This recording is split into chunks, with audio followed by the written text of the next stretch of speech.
Welcome to A levels academy Islamabad. इस video के अंदर हम कॉपीराइट पढ़ेंगे। ये हमारा इंटेलेक्चुअल प्रॉपर्टी लॉ का एक इम्पोर्टेंट टॉपिक है, ठीक है।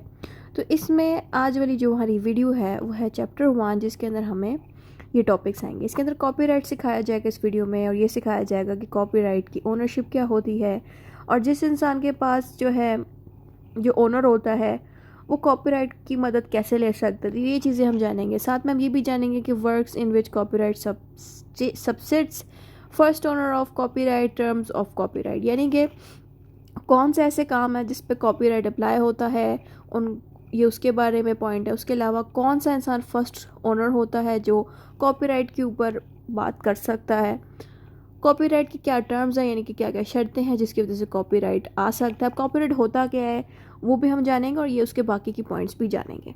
अगर आप इंटेलेक्चुअल लॉ के नोट्स खरीदना चाहते हैं तो आप इंस्टाग्राम के अकाउंट से भी ले सकते हैं। इंटेलेक्चुअल लॉ के नोट्स डले हुए हैं, आपने इस प्रोडक्ट पे क्लिक करना है। तो अगर आप खरीदना चाहते हैं तो आपको सिंपली प्लेस ऑर्डर पे क्लिक करना है, वो सेंड हो जाएगा एडमिन को। फेसबुक पेज से भी अपने नोट्स खरीद सकते हैं। यहाँ पे व्हाट्सएप की ऑप्शन भी है, आप जैसे इस पर क्लिक करेंगे मैसेज जो है डायरेक्ट सेंड, तो इस तरह से एडमिन को मैसेज पहुँच जाएगा जो कि आपको रिस्पॉन्स करेंगे और आपको नोट्स सेल कर देंगे।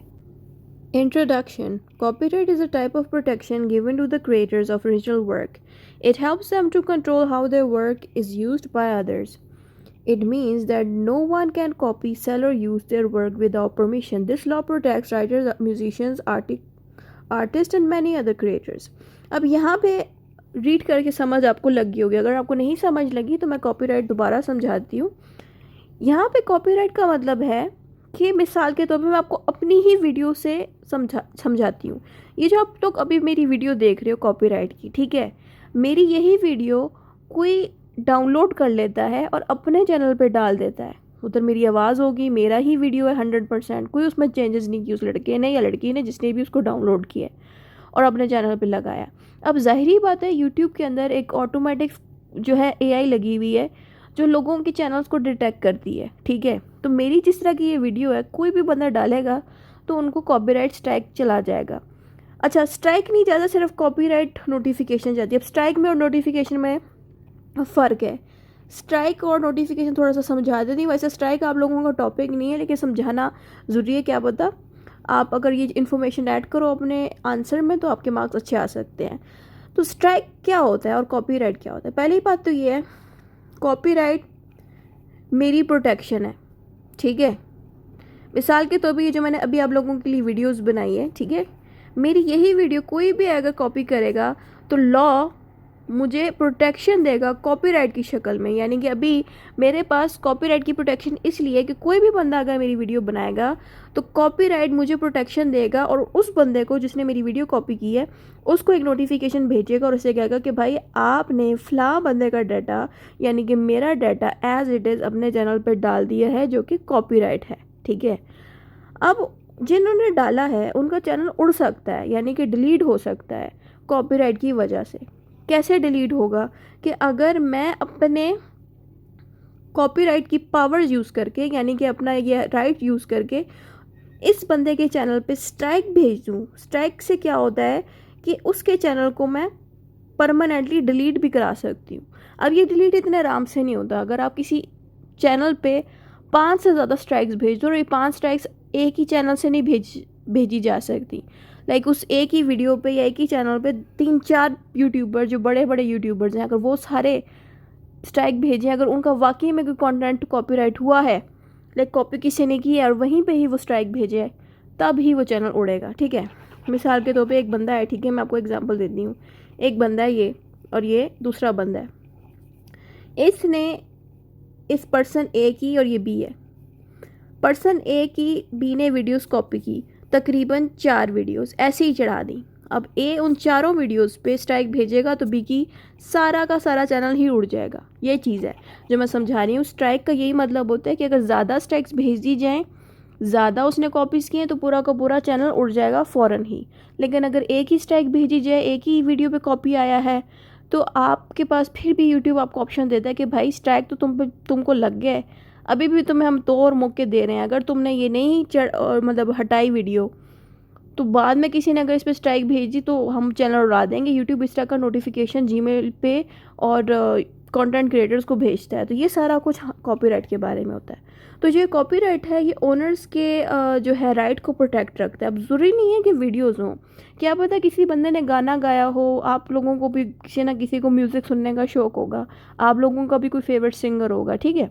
तो उन्होंने जो गाना बनाया, अगर वही गाना सेम आवाज़ वाली वीडियो चढ़ा दोगे अगर आप यूट्यूब पे, तो उस पर भी कॉपीराइट आएगा। अब देखो बैकग्राउंड आप लोगों का अपना होगा, आपने अक्सर देखा होगा कि यूट्यूब पे जो बैकग्राउंड है वो कोई और होता है लेकिन आवाज़ उसी बंदे की होती है, तब भी कॉपीराइट आता है। क्यों क्यों आएगा कॉपीराइट?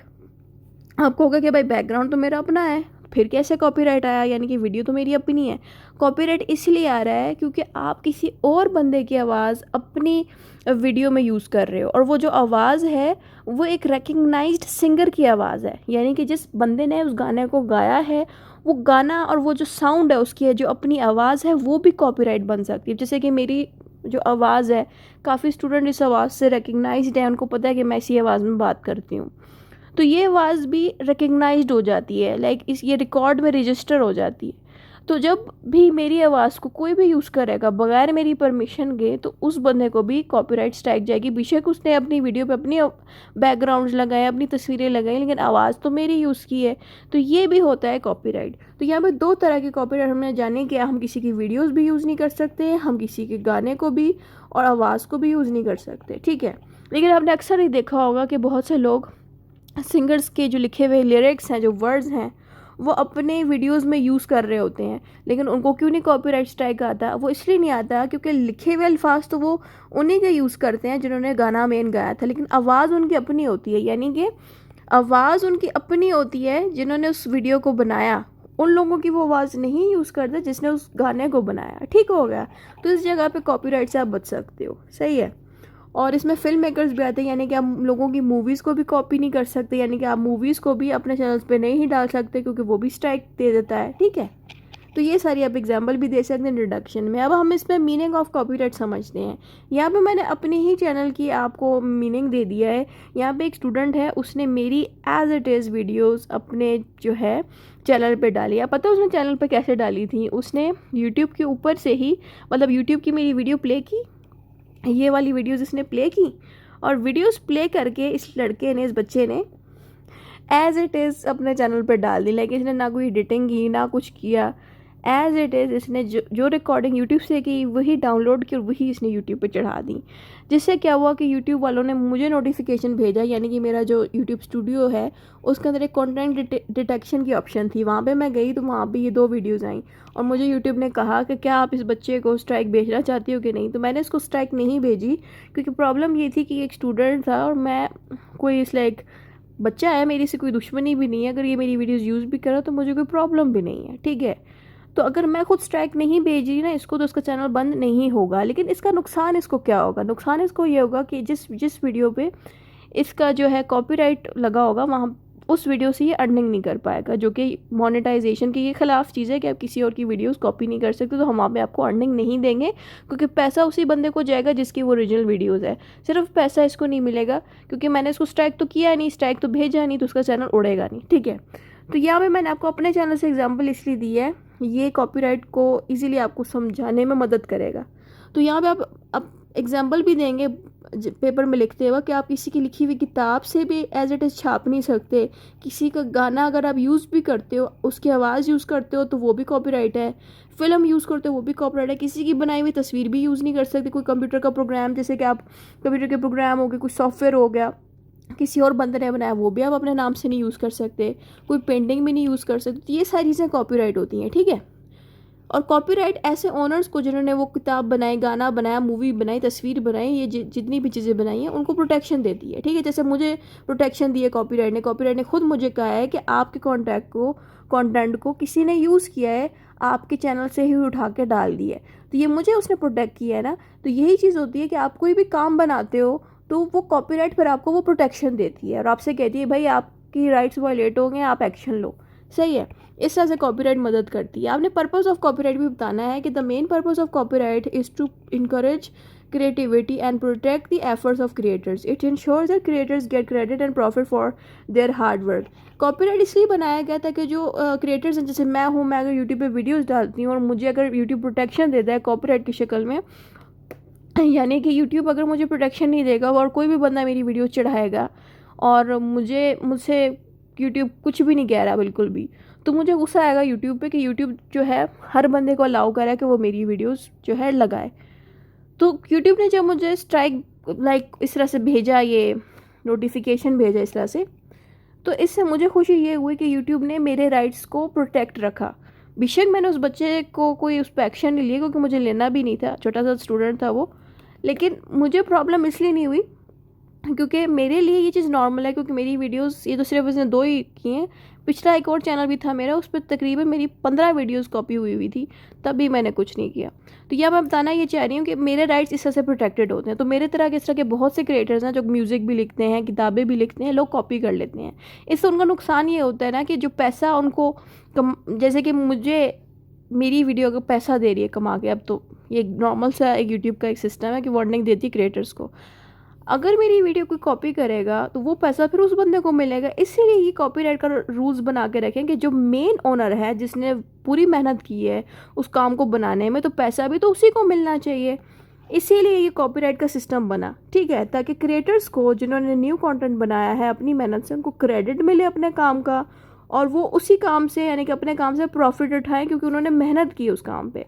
ये चीज़ होती है। इसलिए हमें चाहिए कि हम बजाय लोगों के काम को डालें यूट्यूब पे या लोगों के गानों को यूज़ करें, हमें चाहिए कि हम खुद से मेहनत करें। Work in which copyright subsists. अच्छा, कौन कौन सी चीज़ों पे कॉपीराइट जो है काम करता है, तो आपने उसकी लिस्ट में बताना है। सबसे पहली चीज़ आपने लिस्ट में लिखनी है लिटरेरी वर्क, जैसे कि लोगों की लिखी किताबें, लोगों की लिखी हुई पोम्स, लोगों के लिखे आर्टिकल्स और कंप्यूटर प्रोग्राम्स। ये सारा कुछ रिटर्न फॉर्म में होता है। कंप्यूटर प्रोग्राम का मतलब होता है कि वो, अगर आप कंप्यूटर स्टूडेंट रहे हुए हो पास्ट में, तो आप लोगों को पता होगा कि कंप्यूटर प्रोग्राम में कुछ ऐसे कोड्स होते हैं, जैसे कि इस तरह से कोड लगा दिया यूं करके 335, फिर इस तरह से इक्वल, मतलब ये कंप्यूटर लैंग्वेज है, सही है। अब एक बंदे ने एक न्यू डिस्कवरी बनाई है अपने कोड की, एक प्रोग्राम की, तो वो उस बंदे की है ना जिसने उसको न्यूली डिस्कवर किया, तो आप तो उसको यूज़ नहीं कर सकते बगैर उसकी परमिशन के। तो ये होते हैं कंप्यूटर प्रोग्राम। मैंने इसको इसलिए पहले बता दिया क्योंकि बहुत से लॉ स्टूडेंट्स को कंप्यूटर प्रोग्राम की समझ नहीं लगती। अच्छा, फिर आता है बुक्स, जैसे कि मैं अगर नोट्स लिखती हूँ तो वो मेरे अपने ऑफिशियल नोट्स, उसमें मेरा लाइक लोगो लगा हुआ है, साइड पे तस्वीरें लगी हुई, तो बच्चे पहचान जाते हैं कि ये जो है मेरे नोट्स हैं। हाँ, अगर मेरी नोट्स बुक्स की शक्ल में भी होंगे तो मेरा उस पर पूरा राइट है। अगर मेरे नोट्स कोई भी यूज़ करेगा, बुक्स भी यूज़ करेगा, तो वो भी कॉपीराइट होता है। फिर आता है पोम्स, यानी कि लोग इसको पोइम्स कहते हैं, बट ये असल में इसको हम पोम्स के नेम से प्रोनाउंस करते हैं, सही है।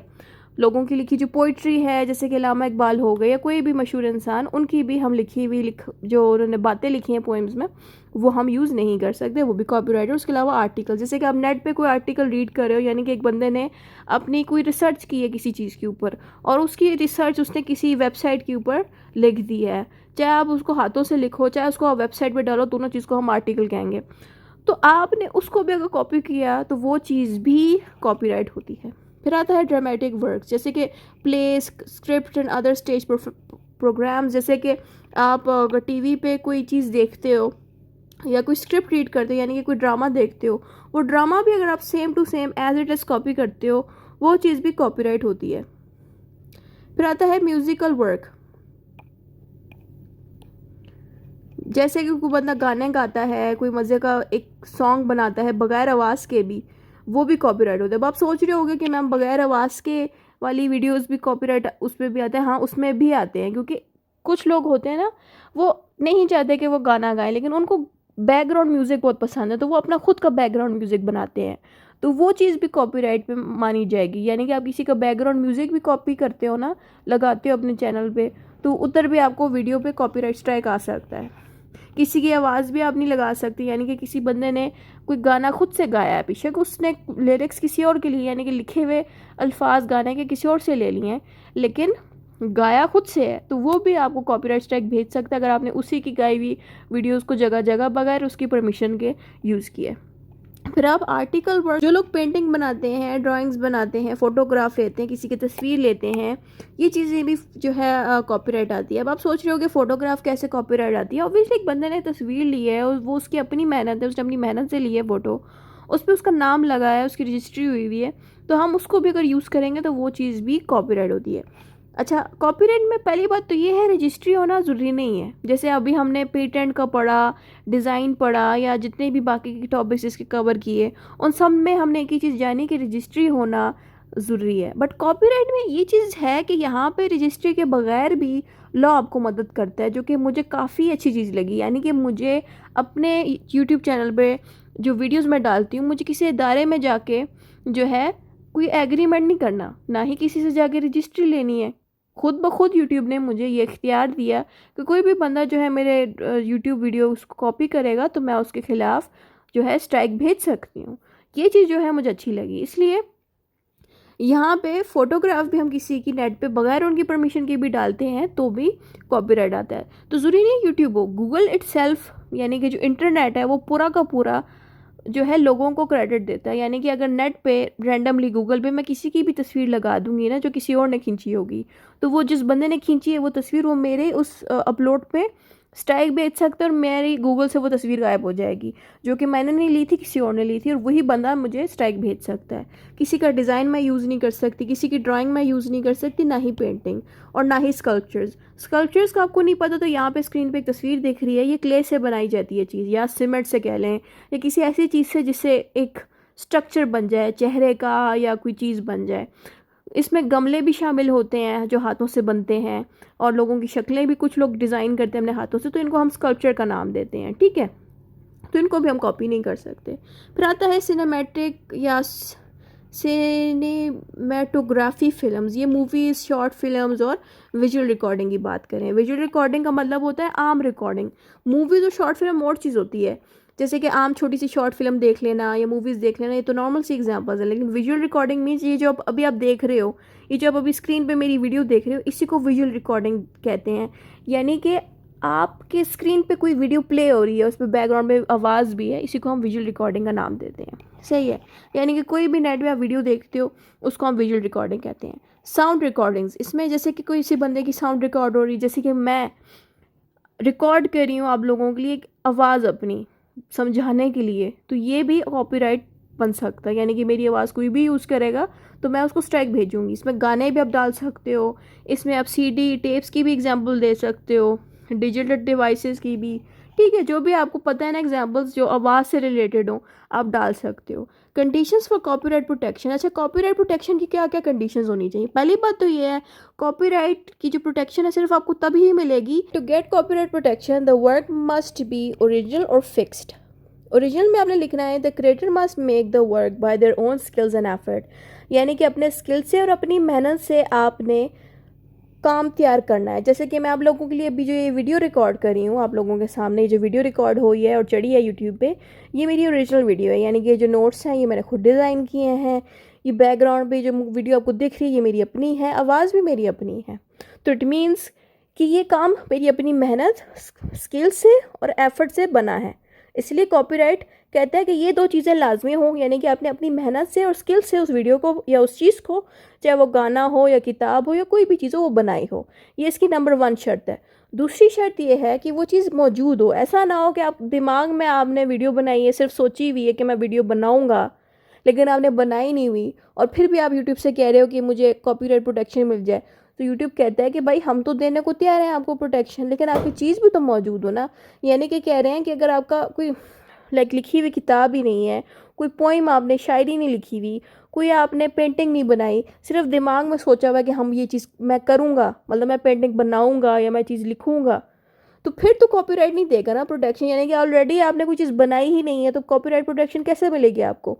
तो यही यहाँ पे कह रहे हैं कि आपने पहले कोई चीज़ मौजूद हो, यानी कि रिटन फॉर्म में आप कोई चीज़ मौजूद है। रीडिंग फॉर्म का मतलब है पेंटिंग मौजूद हो पहले से बनी हुई, कोई शायरी की किताब बनाई हो आपने पहले से या लिखी हो डिजिटली लिखने का मतलब है कि आपने कंप्यूटर के ऊपर टाइप किया हो अपनी शायरी को, ठीक है, उसको डिजिटल कहते हैं।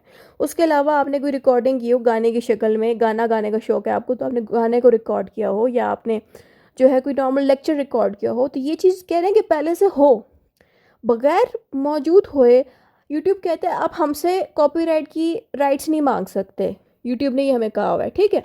तो यही बात यहाँ पे लिखी है कि आपका काम ओरिजिनल होना चाहिए और फिक्स्ड होना चाहिए, यानी कि पहले से वो चीज़ मौजूद हो, प्रेजेंट हो, तभी हम आपको उसका कॉपीराइट के लिए प्रोटेक्शन दे सकते हैं। फर्स्ट ओनर ऑफ कॉपीराइट की हेडिंग आपने देनी है। इसमें बताना है the first owner is the person who creates the work, however in some cases others can be the owner. यहाँ पे आपने बताना है कि जिस बंदे ने पहले उस काम को किया वही ओनर आमतौर पर माना जाता है, ठीक है, और उसी को ही कॉपीराइट प्रोटेक्शन मिलती है। लेकिन यहाँ पे ये भी कहा गया है कि कभी कभी दूसरे लोग भी ओनर्स माने जाते हैं। वो कौन लोग हैं, कैसे होता है ये सारा कुछ, तो वो सारा हम इन सब हेडिंग्स में बताएंगे। तो पहली हेडिंग आपने देनी है ऑथर और क्रिएटर की। Usually the person who writes, draws और composes is the first owner. यहाँ पे ये कह रहे हैं कि आमतौर पर जिस इंसान ने पहले किसी चीज़ को लिखा, किसी चीज़ को ड्रॉ किया, किसी चीज़ को कंपोज किया, जैसे कि कोई गाना, कंपोज का मतलब है कोई गाना लॉन्च करना, कोई गाना नया लेके आना लोगों के लिए, ठीक है, इनको हम अक्सर कंपोजर्स कहते हैं।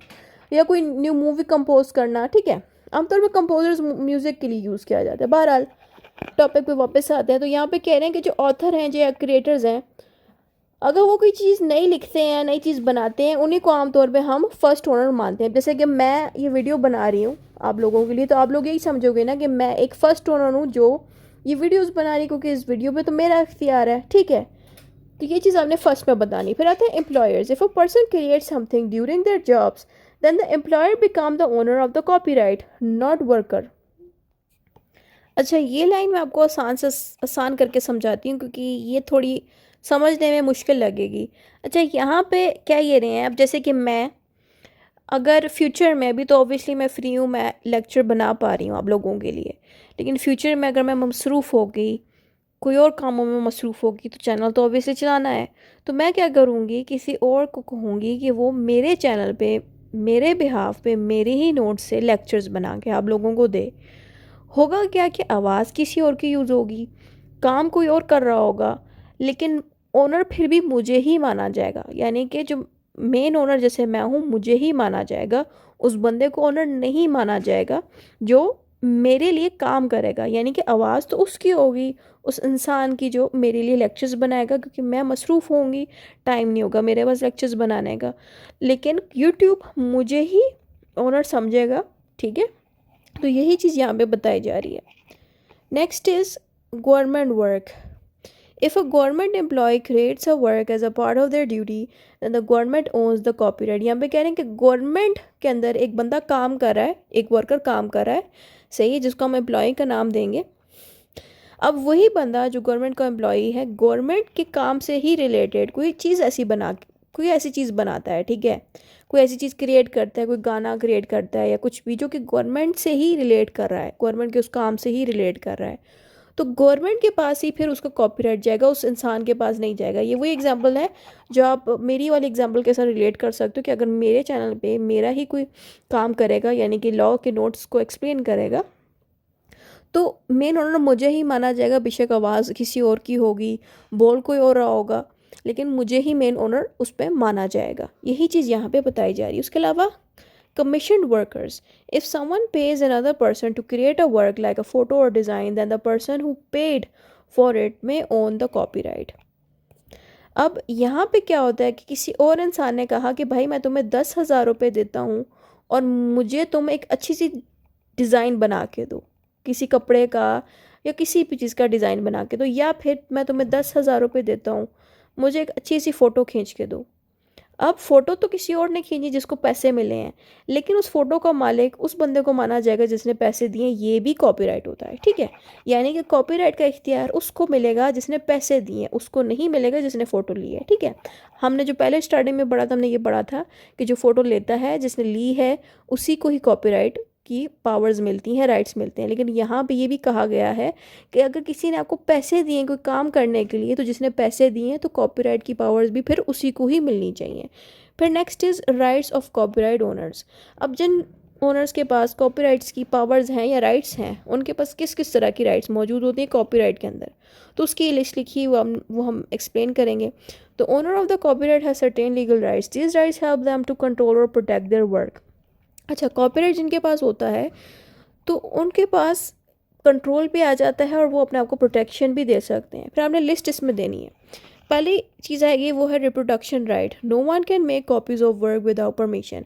कॉपीराइट सबसे पहले आपको रिप्रोडक्शन राइट देता है, यानी कि कोई भी आपके इंसान को आपकी परमिशन के बगैर रिप्रोड्यूस नहीं कर सकता, यानी कि जो काम आपने बनाया है उसको आपकी परमिशन के बगैर कोई भी इंसान यूज़ नहीं करेगा। यानी कि आपने कोई ऐसा कपड़ों का डिज़ाइन बनाया जो कि बहुत यूनिक है और दूसरा इंसान अगर उसी सेम डिज़ाइन को यूज़ करेगा तो वो चीज़ भी गलत मानी जाएगी, तो ये भी कॉपीराइट में आता है। फिर आता है distribution right.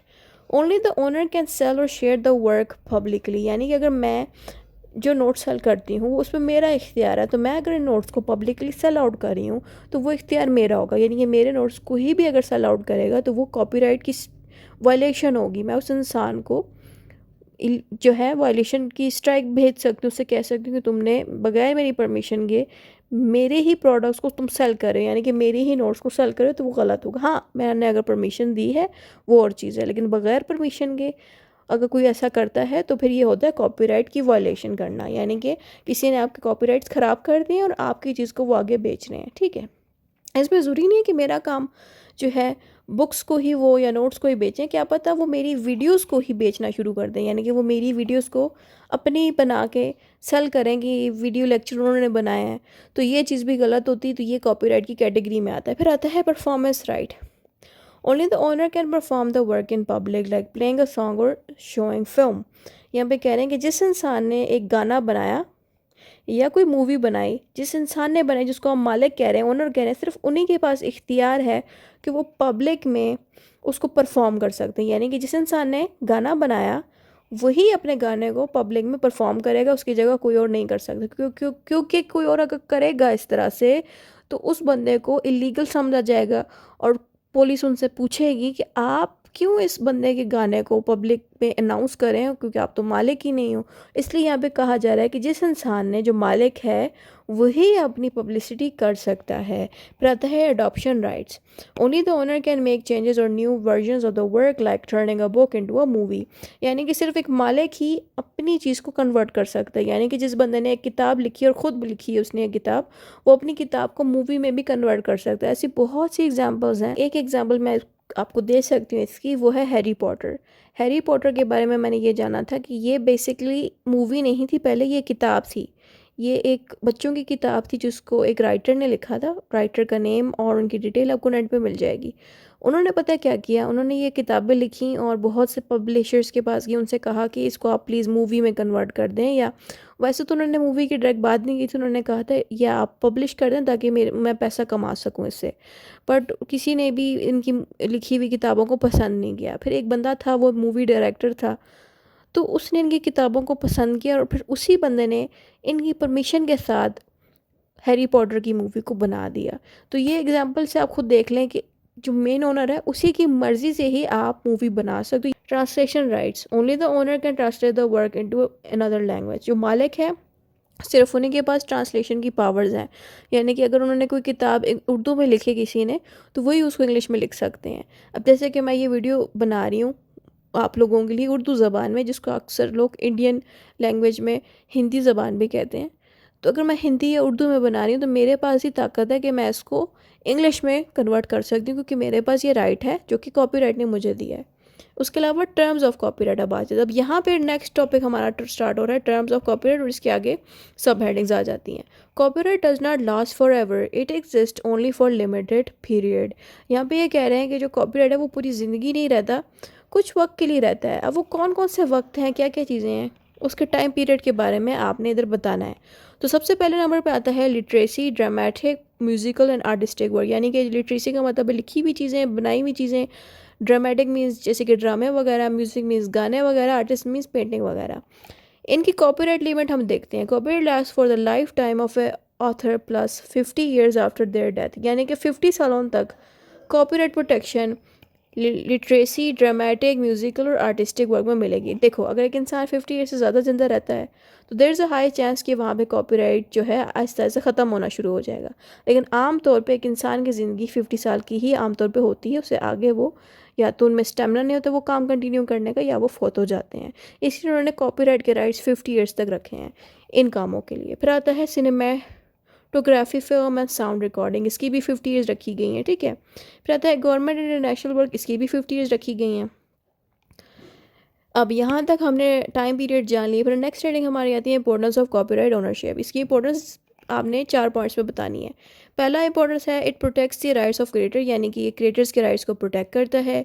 It prevents illegal copying और यूज़ ऑफ क्रिएटिव वर्क, यानी कि कोई भी क्रिएटिविटी आपकी कॉपी अगर करता है तो आप उसके खिलाफ लीगल एक्शन ले सकते हो, ये चीज़ कॉपीराइट होती है। It helps creators earn money from their talent, और जो क्रिएटर्स हैं वो पैसा कमा सकते हैं अपने काम से, अपने काबिलियत से, अपने टैलेंट से, यानी कि आपने कोई चीज़ की उसके पैसे भी आपको ही मिलेंगे, किसी और को नहीं। यही चीज़ कॉपीराइट प्रोटेक्ट करती है। उसके अलावा it encourages more creativity and innovation of society. Copyright होने से क्या होता है कि बहुत से क्रिएटर्स नई ही नई चीज़ों को लेके आते हैं इसी वजह से, क्योंकि उनको पता होता है कि कॉपीराइट है उनको प्रोटेक्शन देने के लिए, और इसी वजह से एक सोसाइटी डेवलप कर पाती है।